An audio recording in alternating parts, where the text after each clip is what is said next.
Okay. And we're live. Okay. Okay.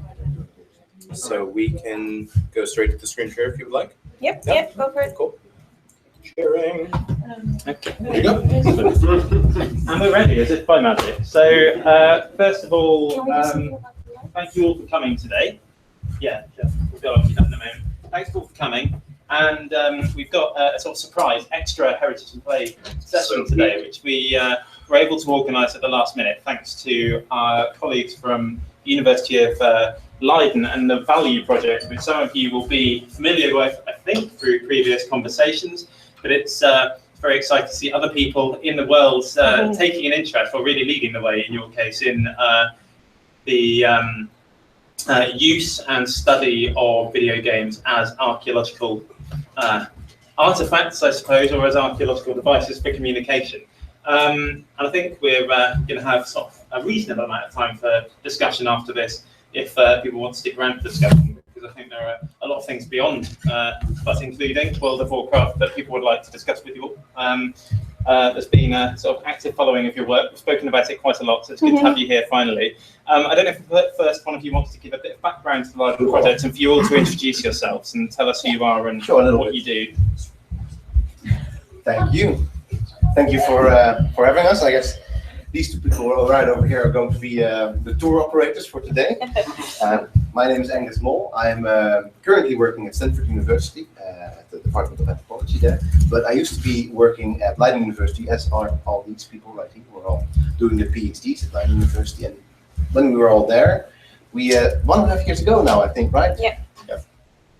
We came together after a very nice seminar given by Aris Koplopoulos on World of Warcraft archaeology.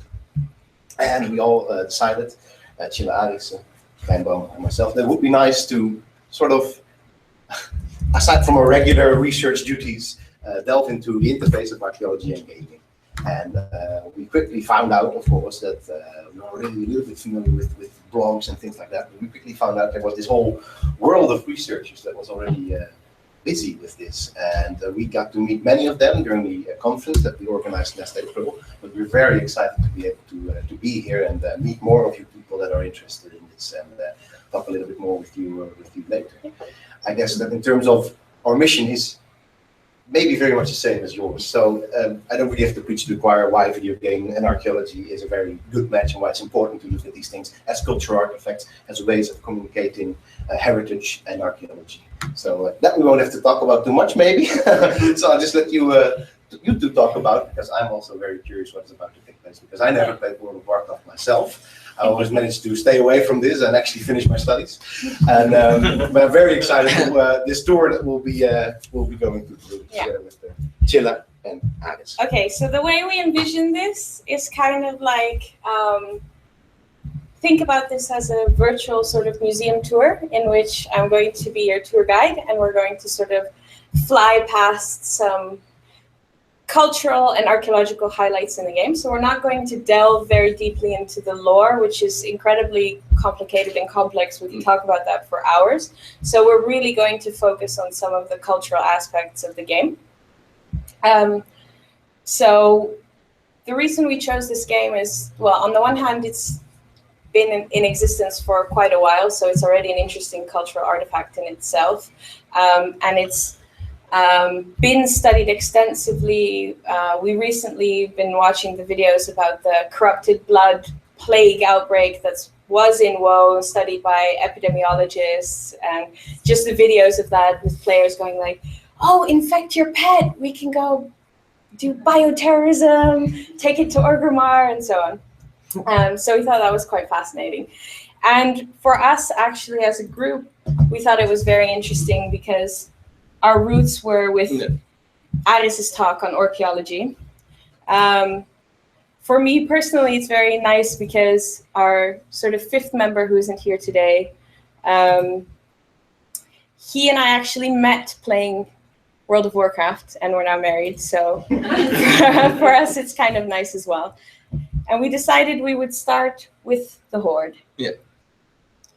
So maybe it's good to say, whenever you want to break in and have questions. Yeah. Yeah, definitely. Yeah. We can do the same as in a museum.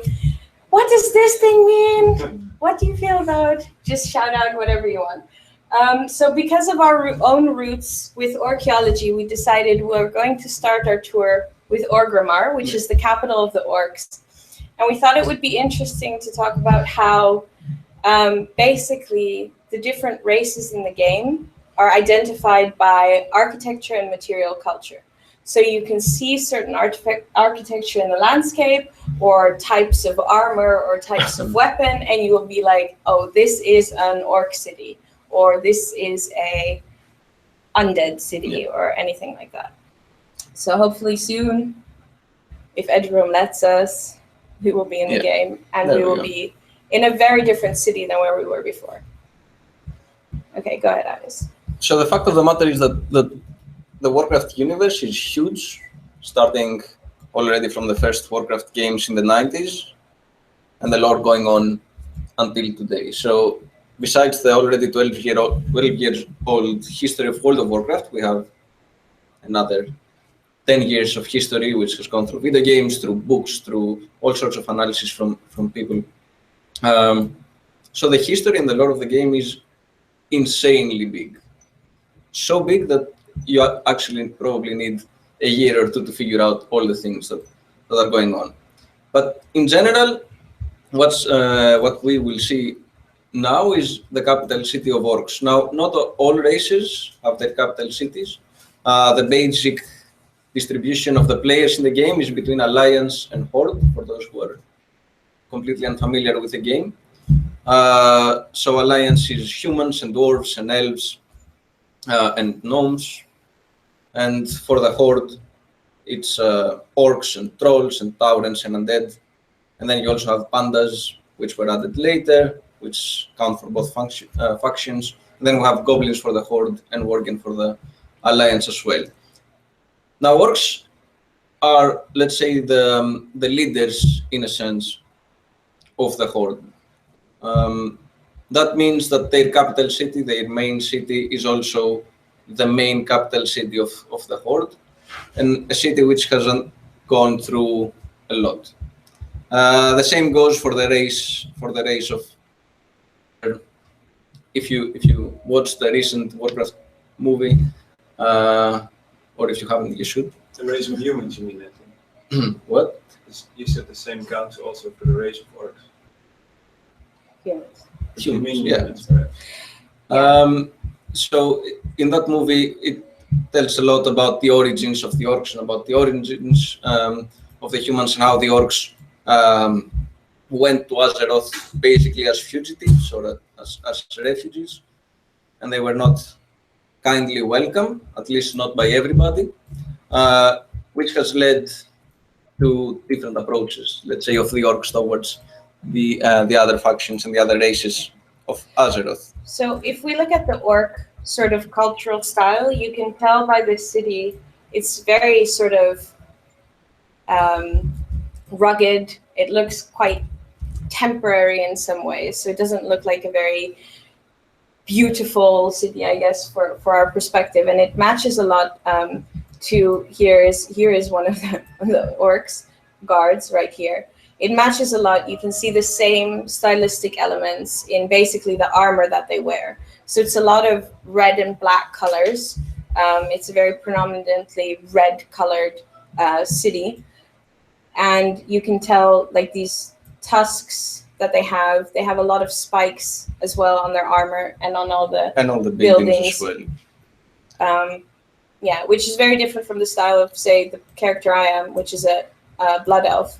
You can tell it's a completely different style. Question from the audience. You're talking about the color red. So is there any, I know this is touching upon lore more than anything else, but is there any symbolical thing about the color red here? Yeah, well, the orcs are prone to rage in general. Sure. Hence, and also if you play orcs in the Warcraft series, for example, they have a lot strategy game too. in the strategy games, but also here you will see a lot of abilities which relate to berserk stuff. Anger, yeah. Generally, they are considered a brutal race, although they are not really brutal. They are perceived in Azeroth as brutal. Because they are a nomadic tribe, or at least being fugitives, they were forced to be nomadic, and they were quite confident in more desert environments. They have, through time, gotten this cultural notion of manliness, let's say, but also the same kind of brutality. You can see it in female orcs as well, which is pretty interesting. And overall, in this, what we see here is the new Orgrimmar. Not very new anymore, but Orgrimmar has undergone different phases. And in its first phase, it was very clear that most buildings resembled tents. And you could also see a lot of orcs just living in tents around the city or even outside of the city. Shall I go already to our next place? I think yes. Keep Yes. talking. So, Yeah. Yes. So when you play this game, then if you visit a place, it can have changed while you're away. Is that how it works? So these places No. are constantly updated, or the thing is that with every installment of the game, with every expansion of the game, there are certain incidents that happen which impact the world. okay? Right? So starting from the vanilla World of Warcraft, Which was the original. which was the original back in 2004, we had an established situation. The world hadn't really gone wrong, and the main battle was between the Horde and the Alliance. Now, as the expansions progressed, there were new areas introduced to the game. So we got the Burning Crusade, where you got to fight Illidan, which is an elf, but also kind of a demon. Well, Cataclysm was an expansion Yeah. which had a major effect on the world. So On new city. zones suddenly appeared. Zones which had existed before were suddenly submerged underwater and became completely different landscapes. And because in vanilla you weren't able to fly, so you were only able to ride You put around it on on that land. road, and then we can watch the map as well. I don't know what I have as. There we go. Let's see the map. So zoom out, Okay, so zoom further up, further up. This is it so far. So this is it so far, right? We have 3 worlds. 3 different worlds. Some of them are also in different times, so it's Yeah. basically incredibly confusing. Yes. But if you look at, This for is instance, Azeroth. That's the main world, right? And it has 2 different kingdoms, 2 different big isles. The Yeah. Eastern Kingdoms and Kalimdor. the Eastern Kingdoms, which is mainly Alliance, and Kalimdor, which is mainly Horde. But for instance, here, this zone, this used to be land, and then in Cataclysm got completely inundated. But because you're now able to fly in the game, it was actually possible to visit places that weren't visitable before. Which The from- places that have been inundated. Yeah. Is there actually archaeology underwater there? There Just- are ruins underwater there, or how does To There some should be, extent, yes. And there's also But- very many ruins already from vanilla phases in the game, because the game has such a deep lore that even before the first game, they already built in sort of a past. But Tanaris, that region, was a desert. Don't really have ruins underwater because there weren't really houses, with some small exceptions. But there are places which, especially in the past, where you didn't have the flying mount, and that's interesting from a heritage point, that were under development, ended up not being introduced. So there are places in Kalimdor, for example, where you couldn't visit them at all, but they were there. You could glitch your character and maybe go there and see the underdevelopment area, which was pretty interesting.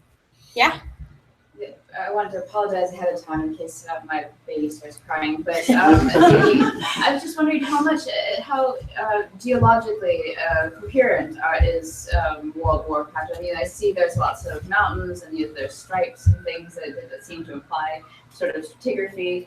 I was wondering if there is, I know that it's visually coherent. World of Warcraft has an aesthetic that actually between even the orcs and the humans pulls it all together and makes you believe it's a world, but is there any sort of parallels in the World of Warcraft that says, okay, so there's more trees here because there's more water here, or things like that? Yes, I would say yes. So this area where we're going in now, So we're moving from the general area of orcs to the general area of Taurens. and so you can see on the map, this is a completely green area, right? Where we were before, it's a It's a completely barren different waste, desert yeah. color. It's also called the Barrens. So it's a very barren sort of desert area. And where we are now, it's much more grassy and green. So you also get water features. So in that sense, yes. Actual stratigraphy wise, no. But it's interesting, and we will visit that later if we do have the time to talk about some of the like fossil sites and excavation sites, because there's actually sites with, you know, fossils of extinct creatures and so on. So here we are in Thunder Bluff, which is a very different type of capital. So the Taurens is kind of the secondary in the Horde League to orcs, but they do have their own capital city as well, and they also have this nomadic feeling in them, but in a very different sense than the orcs, and that's very interesting on how they try to patch differences in similar cultures and how they appropriate different real cultures into World of Warcraft. Because on one hand, we have the orcs, which are very brutal and prone to anger and berserk, and they have these tent-like buildings which are really quick to build and quick to take down. They are enforced with spikes and they have armor. And then we have the Taurens, which, as you can clearly see from all these totems, it's a shamanic type of people, basically. It's more of a mixture between Indians and all sorts of shamanic ideas we have either from Australia or You mean Native Americans? Native Americans. No, but also anything spiritual in the sense of shamanism or even Far Eastern ideas of like spiritualism.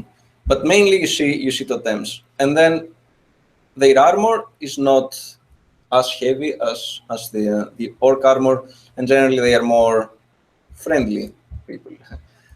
You can see also by what they wear, it's more leather based.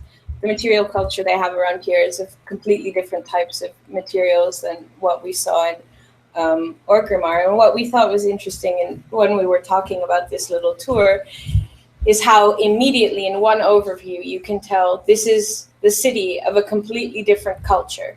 And it's in all the designs, in all the colors, in the use of these totems, in the use of different motifs, in the armor that the guards wear, in basically everything. And also in how the city is structured, you think?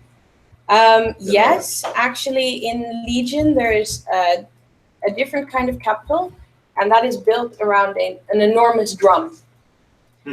So the whole city is a drum, and you actually are standing on a drum. You can jump on it, and it actually makes a sound. No, but it's not for this city, I mean. But between Thunder Bluff and Orgrimmar. Yeah. Well, Thunder Bluff as a map, it's like this round shape, you see. So it has a completely different sort of nucleus type of style. Like dippy rings almost, but yeah. rings. Yeah. And what we were thinking is how interesting it is that actually both of these were inspired by more or less nomadic cultures, but most players who play this game, depending on to what extent they're interested in the lore and read the quests they do and so on, might not necessarily pick up on that. So we thought we'd contrast this by visiting some places that are very, very obviously inspired by sort of actual world cultures. So we'll have to do a bit of a relog again. But does anyone have any more questions while we try to do that? Yeah. And so you're talking about the very individualistic material culture in the different regions. Is there evidence of trade? Can you find this material culture in other places? What is very interesting is that for once, yes, you can find like in Orgrimmar, you might see a place where there are Taurens, and then you can clearly see based on how this place is stylized that it's a Tauren house, for example. You get different items, like sort of what you would call the trash items that are sort of gray in the game. They're clearly defined by the place where you're questing, for instance. So in one place you might get fish bones or I don't know, dull hatchets or any kind of things. And a lot of times they can be different per zone. Yeah. Not always. And of course, the like higher up gear and weapons, which are raid related, so they're related to the raids in the dungeons, a lot of times they will have the style of that dungeon or raid.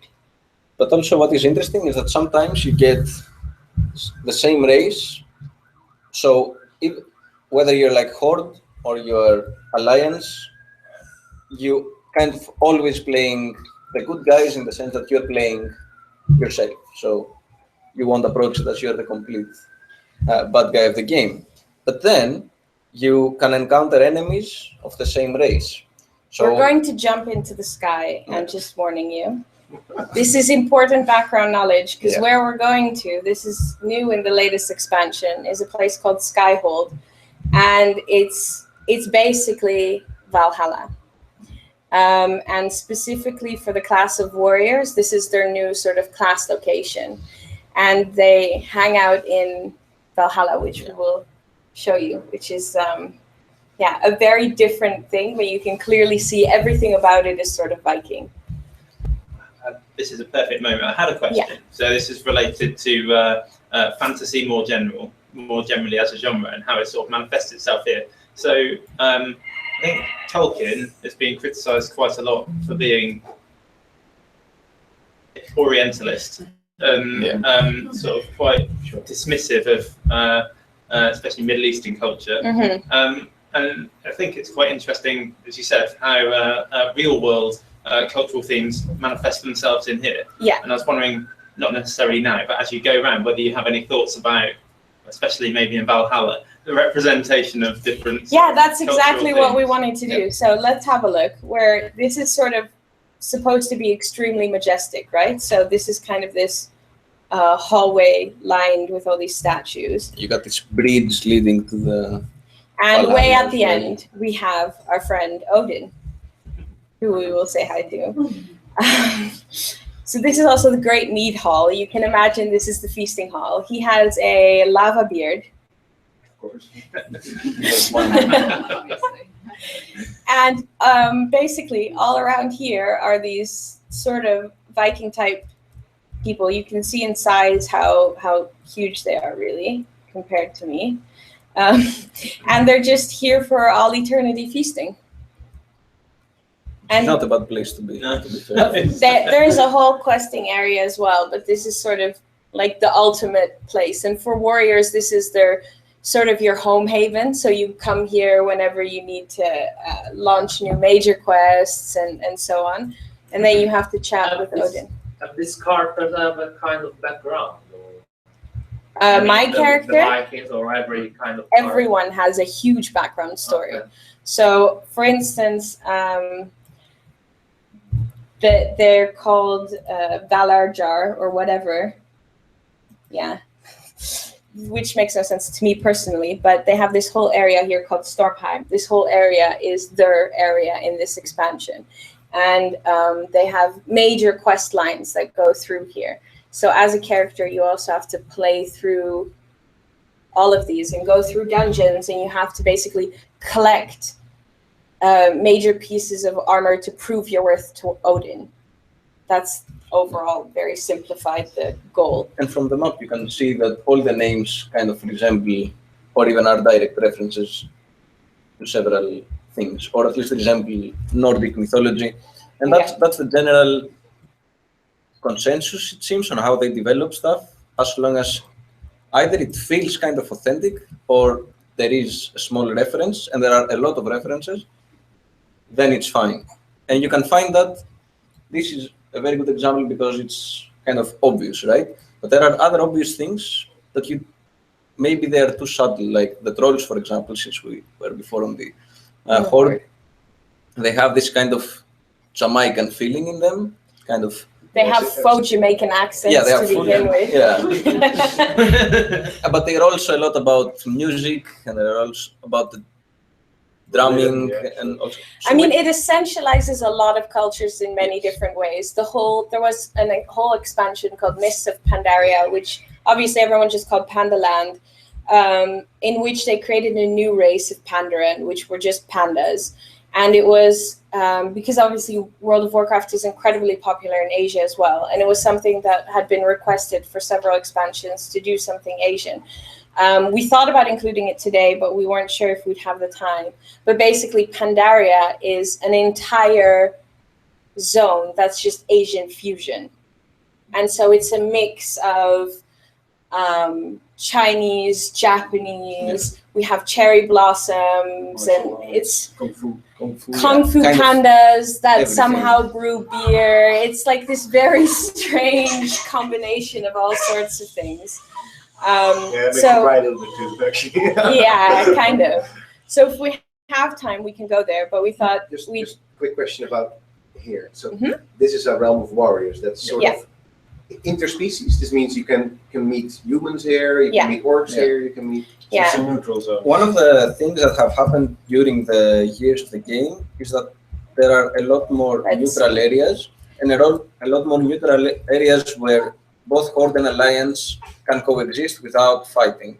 So in communal areas like when See, this is a worgen But not here. only you as players, but also I mean the NPCs. also No, the NPCs in The this NPCs here case. is- So all the NPCs here are Valarjar or whatever Viking. Yeah. All the NPCs here are Viking. But specifically for this expansion, what they did is that every class, so you have like warriors, mages, paladins, you have a bunch of classes. Every class has their own little domain and its own quest lines that you do that are class specific. But then everyone who is that class can hang out there regardless of race. So it's at this point interracial but class specific. And if you don't have this class, you can't get up here. So how we came up in the beginning with this sky jump, we're only able to do that as warriors because we have amazing strength. Right. And then Odin gives us extra strength in certain locations so we can jump into the sky. So this sort of essentializes the Valarjars as the ultimate warriors, and you being ultimate warriors as well. Exactly. So what are some of the other classes essentialized as? What Um, races, I mean? So mages, they have this whole sort of library place, very similar actually to what you see in the World of Warcraft movie. So they're all sort of robe-wearing humans. That's kind of the style with mages. Okay. And I haven't been to other class halls because I've only played on 2 characters at this point. But They build all these class holds for every class. yeah, so in this expansion, every class has its own class hold. Yeah, That's a very new. That's cool. it's that's a very new. It's very cool, right? You want to play again? Dan? No, no. Maybe to get back to Garrett's question while we're loading. Is there anything known about, from the developer side, sort of the folk theory of all these cultural appropriations that is going on? So is there, like, yeah, we picked Pandora because, of course, pandas, Asian, it all comes together. Is there anything any sort of comment on that from the developer's point of view? Or, yes, it's very clear that Taran are Native American fused with maybe Siberian indigenous people. Is there anything like that, or not at all? Is there No, comment? from interviews and a little bit of research that I have done, there are different cases. Usually, developers, they want to pick a theme for something. They're like, okay, how can we connect this to the real world? Like, what kind of feeling does it have? And then they just bring their own take on a specific culture, let's say. So they, with the pandas, it's a bit of a different story because there were a lot of people who just wanted pandas. Sure. And a lot of people who didn't want pandas as well. So it was it was a very controversial choice. It was very controversial because there was this group of people for whom it was hugely popular, which is why they did it, to respond to popular choice. But it was also, there were a bunch of people who were like, pandas don't belong in this game. You know, they don't belong in the lore of the game. They Well, had to they do sort of, belong in the lore because they. they made them belong No, in the no, no. lore. There are There you go. there are pandas in Warcraft. Can you guess where we are now? In what sort of cultural region we've arrived? Ancient You Greek. Hmm?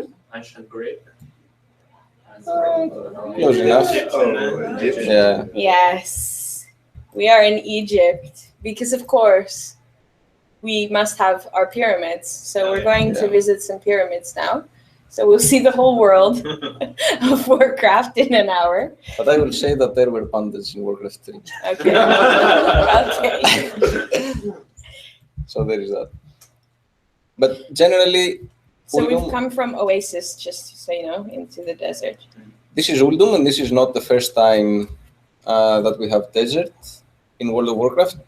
This desert and Egyptian kind of approach is a returning theme. It's very easy to be exploited in video games as a theme in general, and you can see it. Let me just find my camel, sorry. Yeah, to be more appropriate. Of course, yeah. Nice. La la la! Alright, there you go. Okay. It's very easy to use this kind of environment, which feels extremely real for the pop culture, but also contains a lot of fantasy and a lot of myth. We used to have another dungeon called Ankiraj in vanilla. It was introduced as this huge, like, major event where every server had its own one event, and then only one player could obtain a mount. So at the end of that event, if there was only one player per server, which had done this one and only quest, which was really interesting from a developer's perspective as well. It didn't go that well because it was really hard to do. You needed 40 dedicated people to keep raiding basically for one person to do it. And it ended up kind of many servers didn't have, or because of popularity, it never occurred, it never happened. So hardcore players were moving from server to server just to see where there is no mount, and then they can go and get it. What I was going to say about these areas is that a lot of time they adapt the creatures too. So what's scuttling around under me is actually some sort of scarab beetle. And so you'll see that there are different sort of either, well, this is a critter, or sort of animals or creatures or elementals or weird things that are related to that zone. So they make sense for that zone. So you wouldn't find wolves in such a desert area. But something like this, these sort of fossil areas, there are actually a ton of them in the game. And mostly there are some quests to do around them. But of course, you can imagine that sort of for paleontologists or something, it might be fascinating to just go through the dinosaur excavation sites that exist. And while we're here, we're going to actually see if we can find an old friend. We'll have to fly for that again. What this game does is that it actually includes references. Sandstone break. Yep. It actually includes references to a lot of other pop culture. Do you know where we're headed to, Angus? Now that I mentioned the word pop culture? I guess we are. Yeah. I'm really excited to meet you. Okay. I don't think we'll be able to have a chat because I'm not sure if I've done the quest line. If you haven't, you should do the quest line now. So we're going up to one of the many, many temples that exist here. What's sort of the lore behind this area? Then? What's taking place here? I really suck at lore. I've never really been bothered about the lore a lot. So what region are we in? Is this Horde? Is this Alliance? Is this? No, this is a neutral area. This is a neutral area. It's not exactly divided per island, although it kind of feels like it is.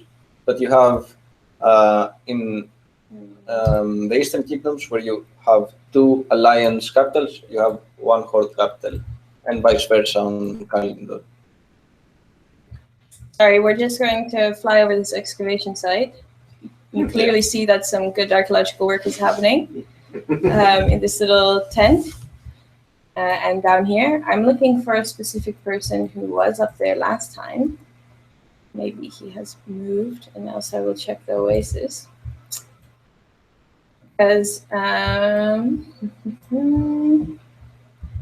snake. Because the guy who was hanging around here when I checked in yesterday, And as you might probably know, is called Harrison Jones, and he is basically the World of Warcraft's Indiana Jones. And a lot of the quest lines they developed for him basically follow the plots of the films. So obviously for people who've seen the films, it's really amusing just to go through those quest lines and to see him defeat these NPCs with horrible German accents and so on. Let's see if we can find him here. No. can you locate him on the map? No, he's not on the map. Well, He actually moves around quite a bit. apparently yes. A lot of NPCs have Run away from a boulder or have something. certain pathings. Probably, yeah. We can go into this temple though, just to see what things look like. Oh, sorry, it's an obelisk. Why can you still fly in here? I think it's just so slow, it hasn't realized I'm flying here and it hasn't dismounted me yet. Fine. But you see, like on the walls, you can see all these very Egyptian style sculptures. But what is this sculpture then? So it's not Egyptian, of course, because it's not called Egyptian. So what is this sculpture called and what is its background? I don't remember specifically for this because it's been quite a while since they introduced archaeology in the game. Actually, this whole zone is almost exclusively the Harrison Jones questline. Yeah. I mean, his questline is the major questline. So he is actually the focus of this zone. As a zone, it doesn't have a huge impact in the lore. No. I mean, it was part of Cataclysm, which was cataclysmically happening elsewhere. And I think because of the Cataclysm, they sort of discovered this zone, or it was revealed where it hadn't existed before. But it doesn't really have a strong link. It's just kind of like, maybe we could do something cool Egyptian. It feels like that. So what is most archaeological Egyptian? Because it was in this expansion that they actually introduced archaeology as a secondary profession. So something that players could do. Before this expansion, archaeologists existed in the game. So they were kind of like quest givers, like, oh, I lost my hammer in this excavation site. Can you help me find it? And oh, my excavation site is overrun by ogres or something, those kind of quests. We all face those problems. It happens a lot of times. But it was only later in Cataclysm that they actually introduced it as a profession that the players could participate in. And in case we're still wondering, Yes. Ulium is an ancient desert located on the southern coast of Kalimdor, surrounded by Ungoro crater in the north, the Tanaris Desert in the east, and Silithus in the northwest, which is also kind of desert-like.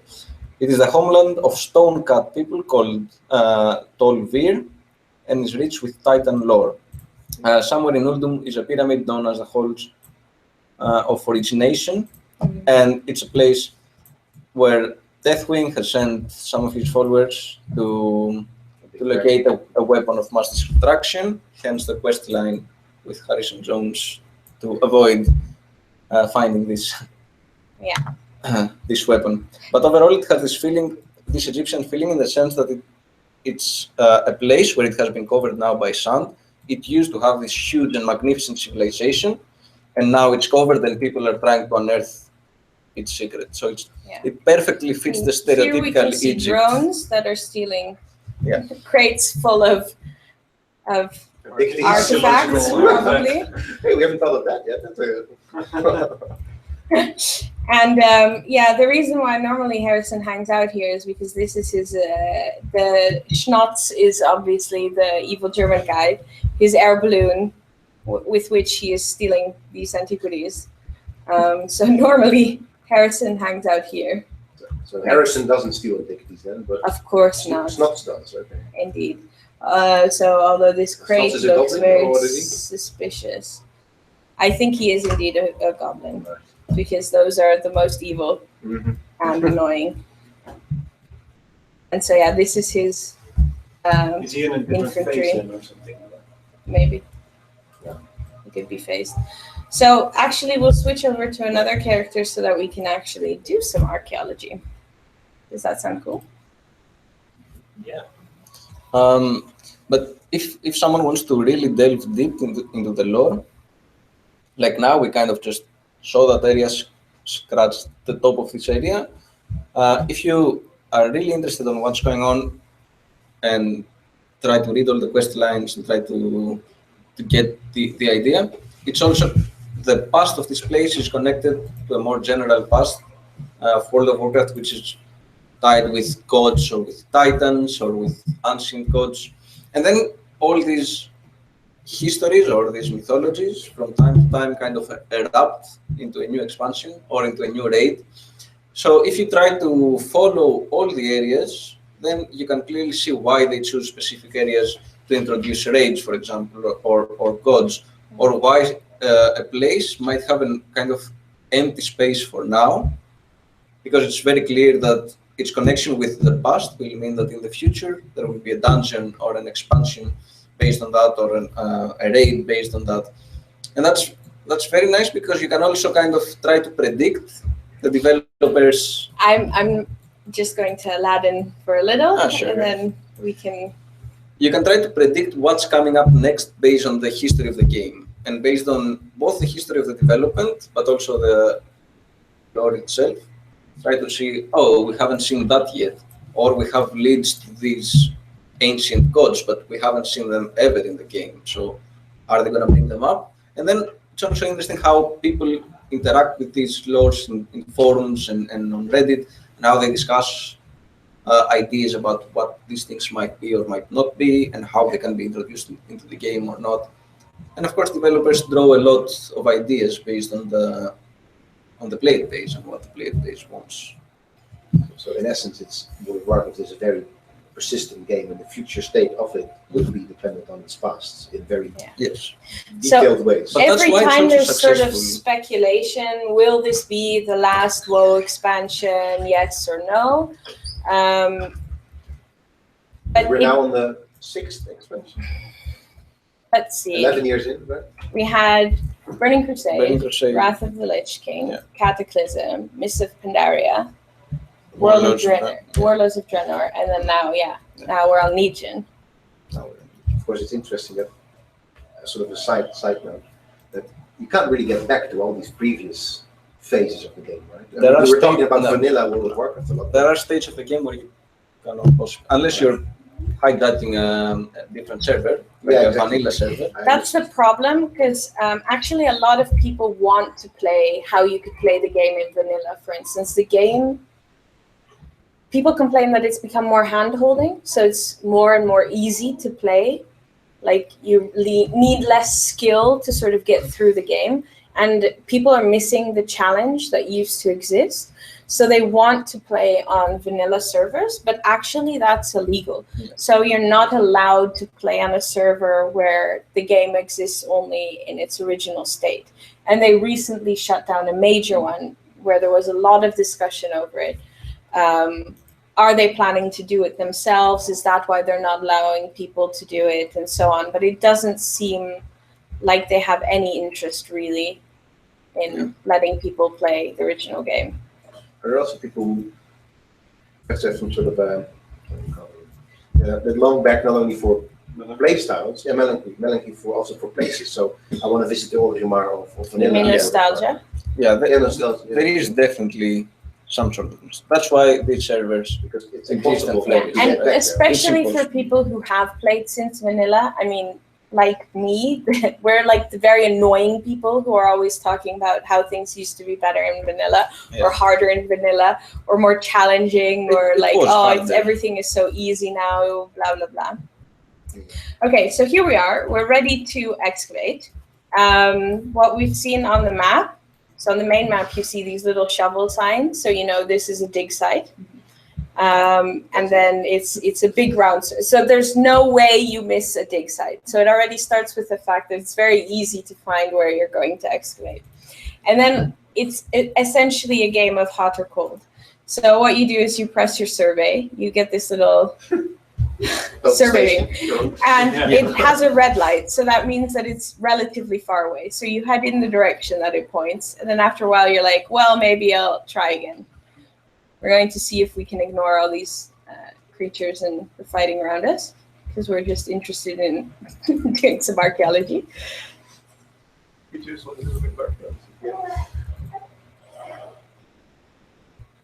Let's see. We're getting closer. Now it's yellow.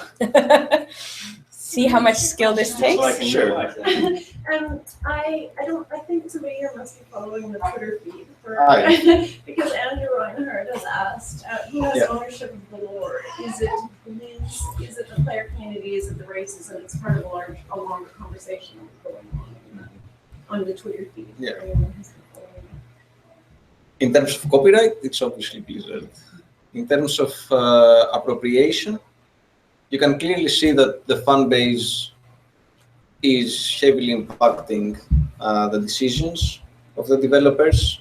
I cannot remember something clearly on top of my head, but there have been cases where people have asked for things or have pushed for things, and then these things have changed or happened, or the developers made the decision, players were unhappy, and it got reversed. Also, lore-wise, not only gameplay-wise. And in a more ethical sense, I guess, to the extension that the players are linked to their factions and to their races, you see a lot of people being hardcore horde, like me. You're like, I'm not gonna play, I don't want to play the Alliance. I don't like the style, I don't like how they feel, how they look. So I only play horde. And then, yes, I wouldn't, many players wouldn't want to see specific things that identify the horde to be given to the Alliance, or vice versa. And that's something that has been done from time to time by giving classes or abilities, or giving the pandas being working for both horde and the Alliance. And it kind of feels that it's merging and you don't want it to happen. But the lore is so well established that it explains these things well. So I guess both the players and the races that they might have a connection with have some sort of appropriation of the lore. So to carry on with the archaeology, once you actually get to the right spot, you can see it's quite obvious. You have a sort of eureka shovel. If only we had this in real life. And so what happens when you excavate then with your pickaxe is that you find, this is what they call a fragment, mind you. So this is a fragment. It's pretty good for a fragment. It's a pretty huge fragment. And then you actually have like an archaeology little book here. And we just collected an Arakoa archaeology fragment. And so what happens is, it's really great because you're always building towards the same object. It's not as if you find like a pottery sherd and then something iron and are like, oh, well, I guess I'll just have to save them until I have all of the pottery sherds. Or you just collect all of the Arakoa fragments, and somehow magically when I get 60 fragments, they will become a sundial, which has a history. So actually every object that you find has a little descriptive history. So here it says that this acts as both a sundial and an Arakoa seasonal calendar. Interestingly, the device seems to have cryptically predicted the arrival of the Draenei a century before it happened. So all of these have descriptions, and you can actually page through all the artifacts you've ever completed. So let's see. There are some of them that are rare. This one is my favorite, the fossilized hatchling. So you can actually find a fossil, which is not archaeology, as we know, but we'll just skip beyond that. And you can assemble a tiny skeleton, and through some magic, it springs back to life, and he becomes your pet. So we can actually find him in my pet journal. Here we have him. Oops. Let's summon him. And here he is. Up, leaves. And he can just sort of follow you around forever. Come on, hatchling. Let's find some more fragments. And so essentially they created this profession, which is a secondary profession, meaning that it's almost more of an aesthetic profession. Like they have cooking in the game. It's on the same level, cooking and archaeology. I'm not sure if we would agree with that. Oh, shit. Go ahead. So, but there's also some new stuff about archaeology in the latest expansion, right? That you can sell them or trade them or. Yeah, so most of the fragments you find are soulbound, and then you can turn them into these restored artifact crates, which you can then exchange for other treasures. It belongs to your character. Yeah, you can't trade it. Sometimes if you get a really nice artifact randomly, oh, we're standing on an artifact, then it will tell you it's pristine, and then you're actually able to go to your little class hall, which is what you had in this expansion, your garrison, and you can put it on display there. And there you can collect your pristine artifacts, which again is quite interesting because you collect them for yourself, basically.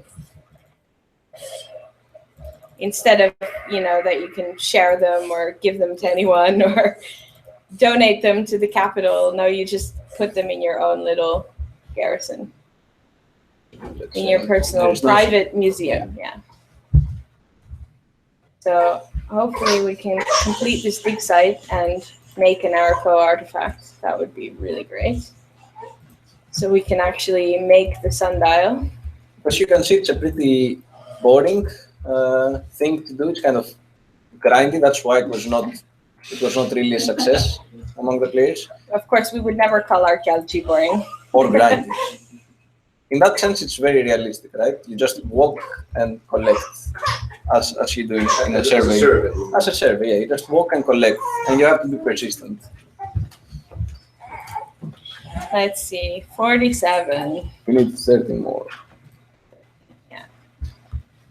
Yeah, so it's actually strange how they introduced it, and a lot of people were very excited about it, but now most people don't actually do archaeology because it's mostly interesting for people who really collect. So actually people who are in-game collectors as well, people who collect special mounts and special pets.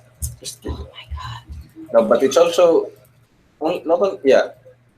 Because most of the rare artifacts that you can make, like the hatchling I spawned, are either mounts or these companion pets. And so mostly the people who actually want to collect all the mounts or all the pets are the people who bother with archaeology, because there's no real benefit to the game otherwise. Not for instance, cooking. No, for instance, the drake you were flying on, Sandstone Drake, which is summoned by drinking a potion. And if you find that potion, as an archaeologist, you can sell the potion for a lot of money in the game. So it also has an economic benefit.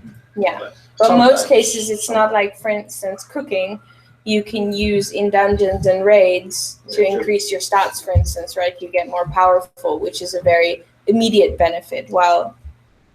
And it's also not a value for money. I mean, the time you have to spend to obtain this kind of objects in relation to the price that you would pay, sell them in auction house, it's not a grindy thing you do for money. You do it for the collection and you do it for the achievements, which is also another thing that we need to keep track of when we discuss collections, because people tend to want to do achievements, right? So if you have an achievement that says collect 150 pets, the first 100 might be very easy, but you need to do archaeology, you need to do whatever, all sorts of fishing.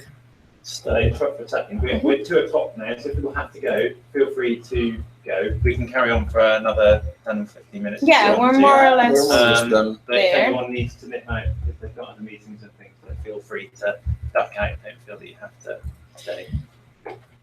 As soon as I finish this dig site and the fragment, then I will take requests for a last place we want to visit. If anyone has any idea of a place or think, I wonder if there would be a place like, then we can have a look.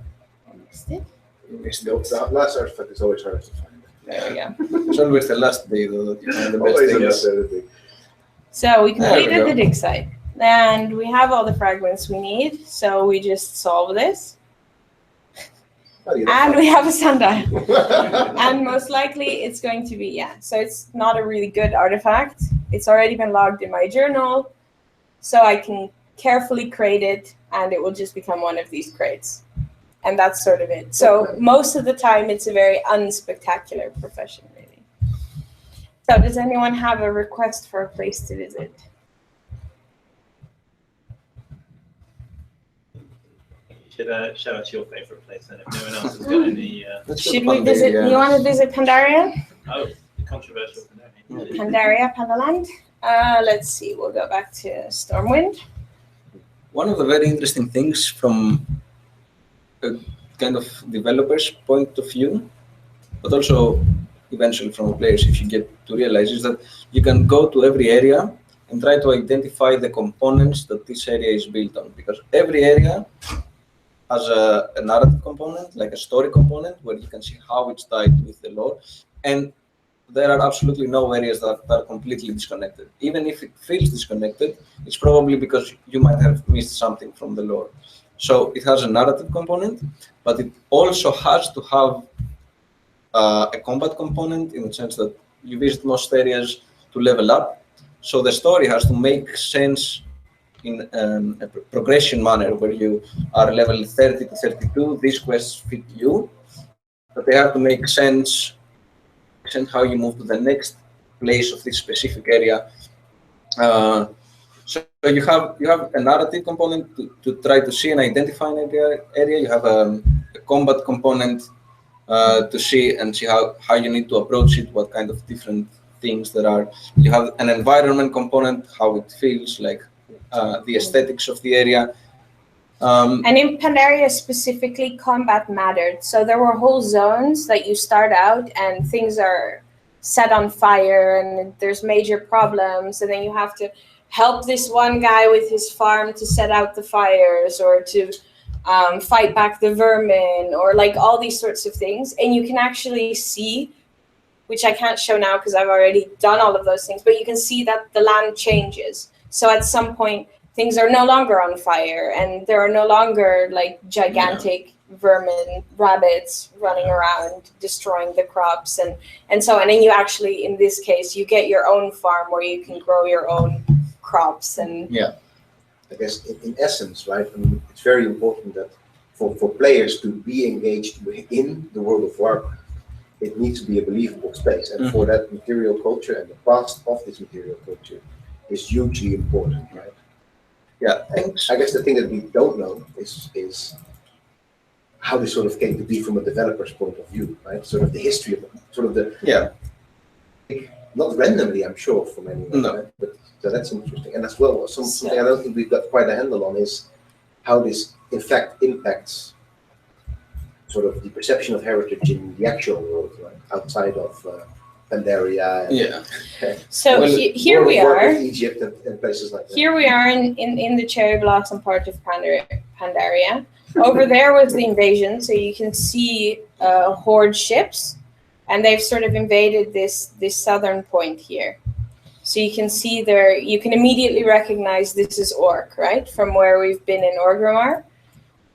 It's the same flags, it's the same style. Yeah, spikes, colored, and you can see that they have kind of reduced the grass area within their own boundaries because they prefer the more barren. Yeah, so you can see that they're sort of invading this area, and then this is completely different. So this is just from turning around. We'll see if we can stare at some of these pandas. Let's see. Yeah, so these are the Pandaren. As you can see, they are pandas. They have completely different dress as well from what we're used to from other races and characters, and they introduced a different class as well, the monk class. So the monks were introduced specifically to fit with the Pandaren, and they would fight with like a wooden stick, for instance. It's like their starting weapon. And they're always brewers. I don't know why, but they love like booze. They love their Let's put it that alcohol way. and their plum wine. And weaker and stronger alcoholic beverage. You want to get drunk? Yeah. Let's do it. Since You we're had a successful dig. since so why we're not? wrapping up, yeah, You found the whole exactly. sundial. Okay, let's get sort of wasted. You see how it actually has real effect, right? Okay. And then if you also try to I'm now shut, walking in a straight line. clearly. Okay, let's turn. This is what happens. Also, when you shut, it kind of pops up little hits, yeah. and it kind of messes. So I guess this is as Orientalist as it gets, right? In that sense, yeah. In that sense, So it is the case, if I remember correctly, that the humans, the regular humans, right, that they are the ones that are most Can you closely. read it? Uh, We're hanging out in York. Very good. Okay. I did not write that part. Okay. It automatically does that when you're drunk, and then people can tell in your typing that you're drunk, that you're in-game drunk. go ahead. So Yes. it is the case that the human material culture, human architecture, that is most akin to our medieval times, right? As you might find around here. For the humans, yes. Yes. So that's It's interesting. clearly that. It's rarely anything else. It's interesting that we sort of departed the very stark ethnocentrism of Tolkien, where what is good is Western, is British, is English, not British, English, and what is not, progressively more evil is what's located towards the east. But here still you have what is most recognizable is not necessarily English, but Western medieval material culture and architecture, and what is strange, even if it's something that lots of people want apparently to engage with, and does, it is utterly non-human. And it's sometimes human. Yeah, it's interesting that Alliance, as the group of Alliance races, most of them are sort of quite recognizable. So humans, and you have dwarves, And but you have gnomes, gnomes. They're sort of like, they make more sense maybe out of Western either history or sort of folklore or so on. While, I mean, you have the undead on the horde side. They make sense. You have the orcs. The thing is that, yes, for developers, similar to how you can design an area, the design of the races is something that has to make sense, right? Keep in mind that most races were conceived as ideas during the 90s. And Oof, I really drank a lot because this is taking forever to wear off. Sorry, guys. the progressive development of these races, it has gone since 2004, but and a lot of stereotypical things have been included in the game, mainly as part of the fun component rather than the stereotypes themselves as such, at least not consciously, right? But yeah, it definitely has this Western look, this Western approach to life in general, although it's very a very nice thing that you can play something that feels evil or that feels bad, like the Horde, while they're clearly not bad, right? Maybe the people who are more prone to playing Horde have this kind of tendency, but it doesn't really matter in the end, right? And during the Cataclysm, where the two factions had to work together to fight the common enemy, Deathwing, then you could see a lot of cases where, humans and orcs could get along pretty well, actually, and in combat, even in combat styles, even though they had their differences, their style of war might have worked well together eventually, in some cases. It wasn't always a human that was the guy who solved everything, although humans play a major role, and orcs on the other side play a major role. What is more interesting is that orcs and humans are the main races, let's say, because of Warcraft as well. And then every other race kind of feels subpar. You have major undead characters, mostly because they are related to humans, like Sylvanas, and they feel more humane. But you don't have like super major gnome characters. Although there are obviously gnome heroes in the lore, they don't play a super major role. And on the other hand, for the horde, you have Taurens, which are kind of It's kind of the secondary. same that you also saw in the World of Warcraft movie, Yeah. that it's basically two major races clashing, and the rest are sort of like, and you know, the comic relief, and for people who don't want to look like a human, they can have massive beards and look like dwarves. And it's, I mean, obviously it matters in the lore, but if you, for instance, look in the movie, it's like the main thing is the humans versus orcs. So does anyone have any questions? Because in principle, we sort of ran through all the places we were thinking about while we're shimmering here before the Pandaria's capital, which is built into this mountain, actually. Do you have any thoughts on how? I mean, if this has been, you know, assuming this exists for a little while longer, we'll be looking at 20 years of this gameplay history within this game, and many hours of time people have spent, you know, months of time people have spent in this game. Personally, Years. probably. Yeah. I mean, so this is quite an investment for people. So, is there? Do you have any thoughts on how the sort of cultural heritage of this game might be documented or preserved? Is there any need to do that? Yeah, well, we're actually in touch with, which is not for this game in general, but we're in touch with some people at the Dutch Institute for Sound, what is it?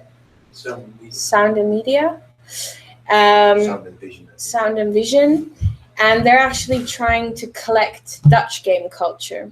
So they're trying to collect the games, preserve the software, hardware necessary to play the games, and also collect the culture of playing that game.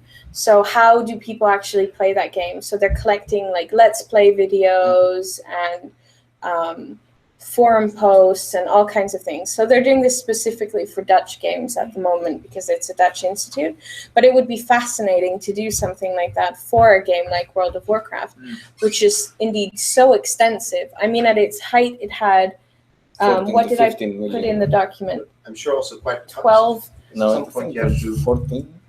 decide which World of Warcraft you'll be saving, 12. right?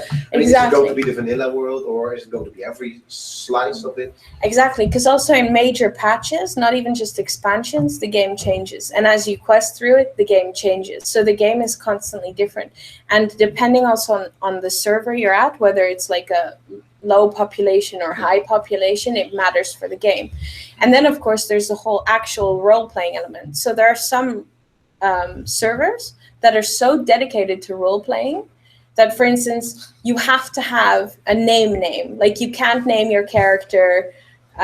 Someone in my guild is called I'm busy at the moment. Like, you could not name your character that on a role-playing server because they would literally remove you from the server. I'll just say again, if people need to leave, feel free to go. I think we're going to carry on talking about this for a little while until we go up to the other campus this afternoon. So don't feel obliged to stay, but by all means stay and join in with the conversation now. But you're very much at liberty to leave. Don't feel trapped. And so people who really role play seriously, like they name their characters like that, they develop background stories for their character that fits in with the lore.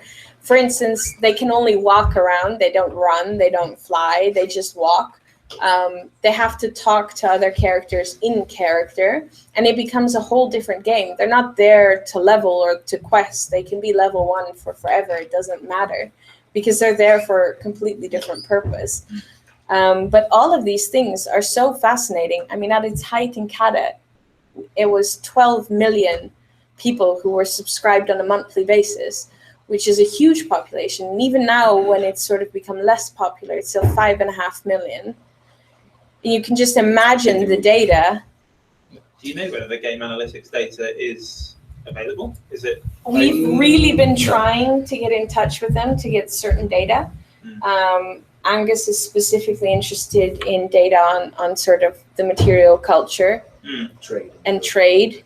Because Yeah. gameplay data presumably if we're talking about cultural heritage here, the gameplay data is an amazing archive, a repository of everything everyone has ever done in this game. And That's the data thing. in theory- To some extent, they must have extensive archives because obviously, if something happens, you can always submit a ticket like, oh, I accidentally deleted this amazingly fantastic sword, and then they can restore it for you because they can see in the gameplay data that you deleted it, that you in fact had it, and so on. So what they have in data must be extensive. But the problem is that we don't know. That's the thing. we don't know. But also keep in mind, and we don't know how long they preserve it. If, for instance, every month they just like refresh certain types of data, or Because I guess that's the one thing you will lose. Even if you would save this world, as you would lose all the actions of all the actual people in there, right? All the player characters that are interacting with each other. If you do not get access to that server end data, because this is just it's in the end it's designed by a relatively small group compared to the player base, compared to the actual culture. I feel sure that that data has been preserved because I think it's immensely valuable. Yeah. I mean, not me, but people in the group I'll introduce you to later on are doing a project at the moment on game analytics and allowing players of games to act, where this game data is available, to look at the statistics and try to plan their game behavior based on this. And they've been working with people who, what's the game called? Defense of the Ancients? Dota. Yeah.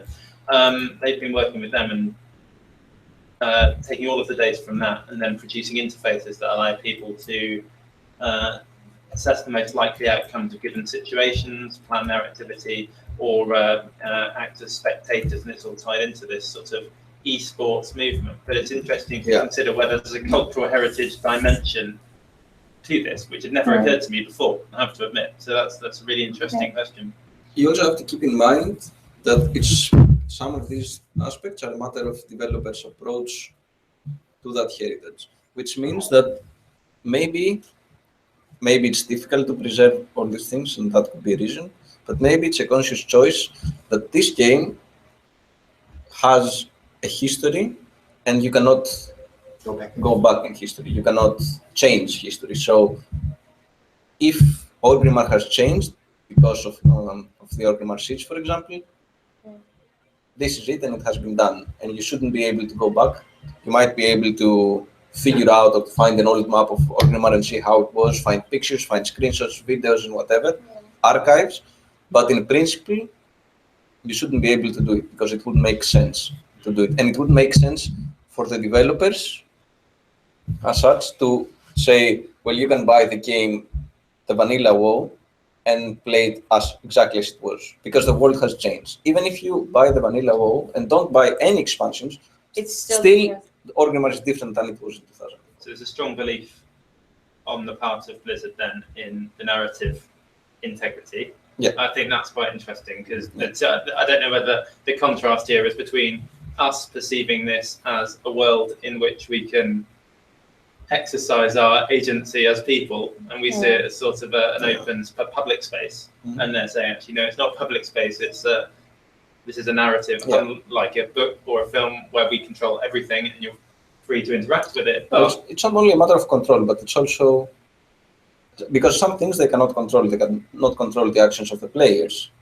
right? They cannot control when a boss will die for the first time in a raid. And you can see there are examples of raids where they were introduced in a certain difficulty, and then nobody could kill the final boss. So a month later, they're like, okay, you all get 5% buff on all your stats. Can you beat it now? No. And then 10% buff. And then there is a server which beats the boss on 10%, and it's the first in the world. And it's set, it's done. There's one guild that has done it. And then 15%, and there are 5 more guilds. And each server has its own agency as well, based on the agencies of players. So to eliminate this agency factor as well, like the impact of the players and the personal feeling that, I didn't made an action, and maybe only for me, for my visual perspective of the game, an area has changed because I did a quest line, and this area has changed forever, and I cannot go back. Maybe I can go back with a different character, but I cannot go back, and that's because it's a story, but also kind of a history. Go ahead. Yeah, I've always been really interested in dwelling within video games and sort of I've done most of my research in more open worlds like Second Life and stuff like that. And so I'm just wondering how much of a difference is it? You said there's different modes of role playing in different games. Like one of the strict role playing servers versus just a anything goes server. Would there be any difference to the material culture? Would there be any difference to architecture? Could you actually tell that people were using the space differently? You can tell on the auction house as a first place. So you can't tell by the architecture because that's fixed by the game. Yeah. But you can tell on the auction house. So there's a so what you can do is you can transmog your gear, meaning you can make your gear look like other gear that you've ever had. So the idea is that you can wear armor that's super powerful that you actually need to go into raids, but it can look like you're wearing a cocktail dress. If you want. Some people want that. On certain servers where role-playing is a big thing, you actually get brothels where people have so-called slut mogs, which is slutty transmogs, where you have bunny ears and all sorts of outfits that I didn't even knew existed in the game. And they do slash dance while they stand on a table and people trade them gold. And so what you notice in these places is that the auction house is affected. So bunny ears are randomly super expensive because everyone wants to have them, while like on a normal server, no one cares because they don't have any stats or any power and you can't do anything with them. So you can see that actually the economy is affected. And so the exchange of culture is affected. And certain items, obviously like cloth gowns, you can make through tailoring. So more people would have tailoring as a profession to sort of meet the demand of the server. So the houses you can't change, unfortunately.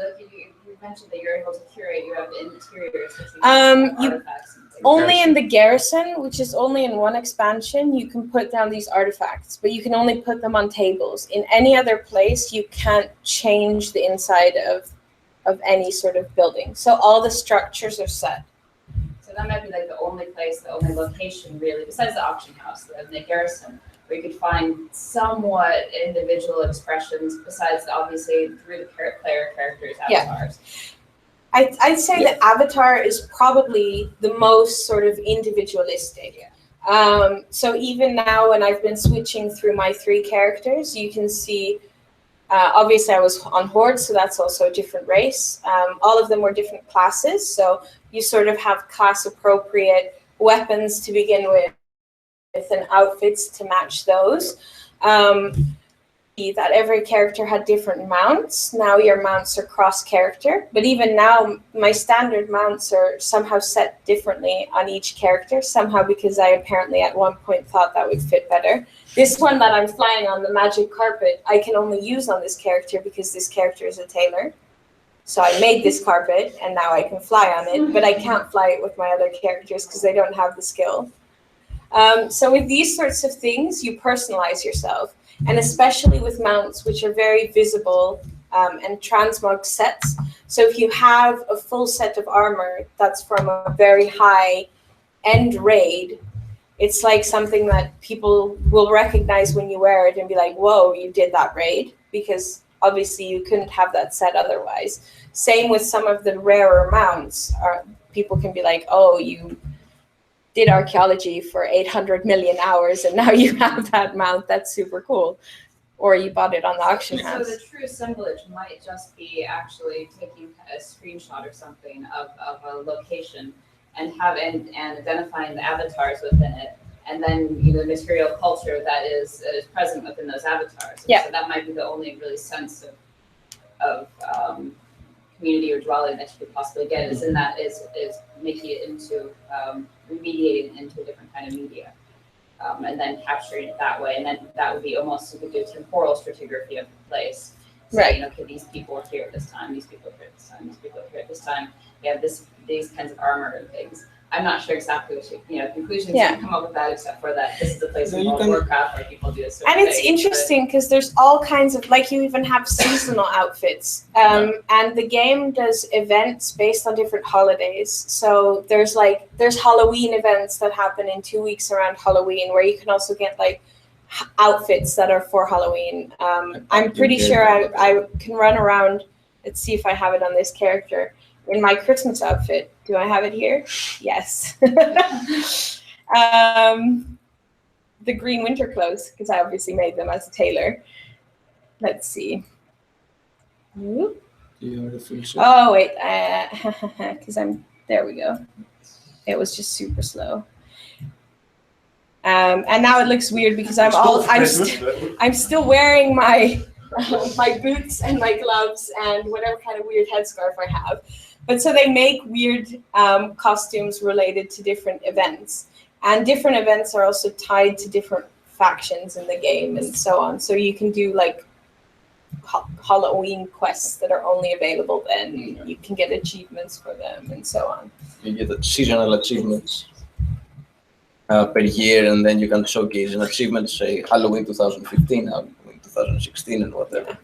But you also get, in terms of dwelling, in every expansion where when the location shifts, and you go from Orgrimmar to, say, Nordrhein, for example, every new area has a major neutral capital city. And basically that's where you live, especially in the PvP servers which are more crowded. It's the only place where you can, say, showcase your mount. So there are places of major interest, like around the auction house or around the bank. And then you go there, and everybody's basically there who's just roaming around the city. And then you can show off your mount, you can show off your gear. And yeah, it has this feeling of you don't have a house necessarily, but there is this communal space where you live in. I mean, and it's a capital initially city. it starts with while you're leveling, you can get rested if you're in a city or in an inn. Yeah. Which means that after you relog for a while, you gain extra experience. So the game encourages you to log out in either inns or in capitals. I'm very literal minded, and so I wonder though if you could think of it a place that's not an open world, if you can think of the scenery as natural, is what we call it, right? Is the stuff that is pre-existing that is necessarily shaping the way people dwell within it. And so rather than taking the accepted, sorry, she's barking, she does that, architecture and material culture that's kind of handed to you from the developers, but seen as this photography, as the dwelling, as personal expression, and how people navigate that space, and how people, I do use a Christmas outfit possibly in the wrong time of year for that kind of expression. So I'm thinking of the cultural layers of Warcraft being more about very ephemeral experiences that people have in it that they don't necessarily get to keep or get to log in any sort of way. And I think it depends a lot on the character or the player as well. So for me personally, I play the game a lot socially. So I don't tend to play alone. I play with other people, well, with my husband, with friends, with people who I am together within the guild, to do group challenges and so on. But other people play really for the lore. I don't really read the lore. When I get a quest, I'm just like, accept, and then I run off. And other people sit there and read every single quest, and they can follow all these fantasy names and what happens. And these are the people who will also, for instance, change their transmog, change their outfit to fit where they are in the story. To be like, well, this outfit I'm going to wear because we're now battling the nightmare or we're doing a specific thing. And they will change their clothes to fit the game. And other people play it completely differently. You also have PvP, which is, of course, player versus player. And people there will, again, use the game differently, play the game differently. So it's interesting that to some extent the game allows you some sort of freedom, but also restrains it. So this which is also where we started, which is Dalaran, which is the new current capital. Mhm. And it doesn't look that crowded because in this expansion, what they did is they introduced phasing. So people can be phased, meaning that someone in my guild could be standing next to me and I don't see them until we group up in a party and then suddenly we all appear in the same phase. But they've done this because certain cities got so overpopulated, it became like impossible, for instance, to click on that one banker when he's surrounded by 100 people on these huge mammoth mounts and you're just trying to click this one goblin banker. Who It is was deliberately standing on that banker? sometimes people like take their mammoth mounts and stand on top of NPCs and you can't find them because they disappear into this mound and they become invisible. I know. I was one of them. You were one of them. Oh, So yeah, because of overpopulation problems that have happened with other releases, particularly of expansions, they did phasing now, which means that it's actually not that populated here, which is the new city. Well, how is this a new city? It's not really. This is new Dalaran. Oh yeah? Yeah. Yes. Do you want me to spoil the lore for you as much as I know about it? No, I didn't think so. Shall we finish? Yeah, sure. Does anyone have any other questions? Not yet. We'll leave it there. But thank you Cool. very much. That was great. Thank you. Let's That was see. Yeah, it was. Yeah, it'd be really good this afternoon actually to introduce you to some of those people because I've never quite seen the connection there. But the idea of game data, and I'm sure it exists somewhere, but it's whether or